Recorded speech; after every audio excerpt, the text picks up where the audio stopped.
Let's learn fruits name in English and Hindi with pictures. Apple. Apple को हिंदी में सेब कहते हैं. बनाना. बनाना को हिंदी में केला कहते हैं. मैंगो. मैंगो को हिंदी में आम कहते हैं. पॉमीग्रेनेट. पॉमीग्रेनेट को हिंदी में अनार कहते हैं. गुआवा. गुआवा को हिंदी में अमरूद कहते हैं.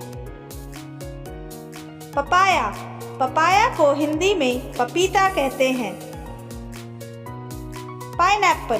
पाइनएप्पल को हिंदी में अनानास कहते हैं. सपोडिला. सपोडिला को हिंदी में चीकू कहते हैं.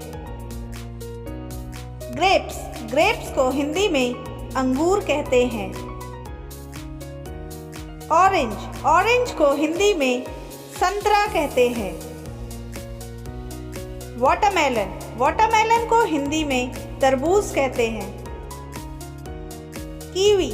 कीवी को हिंदी में कीवी ही कहते हैं. पियर. पियर को हिंदी में नाशपाती कहते हैं. मस्कमेलन. मस्कमेलन को हिंदी में खरबूजा कहते हैं. स्ट्रॉबेरी. स्ट्रॉबेरी को हिंदी में स्ट्रॉबेरी ही कहते हैं. एवोकाडो. एवोकाडो को हिंदी में मक्खन फल कहते हैं.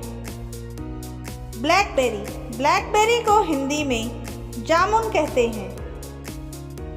लीची. लीची को हिंदी में लीची ही कहते हैं. चेरी. चेरी को हिंदी में चेरी फल कहते हैं. एप्रिकॉट. एप्रिकॉट को हिंदी में खुबानी कहते हैं. कोकोनट. कोकोनट को हिंदी में नारियल कहते हैं. प्लम. प्लम को हिंदी में आलू बुखारा कहते हैं. मलबेरी. मलबेरी को हिंदी में शहतूत कहते हैं. Dragon fruit. ड्रैगन फ्रूट को हिंदी में ड्रैगन फल कहते हैं. Custard Apple. कस्टर्ड एप्पल को हिंदी में सीताफल या शरीफा कहते हैं. फिग. फिग को हिंदी में अंजीर कहते हैं. Thank you for watching my videos. Please like and subscribe my channel.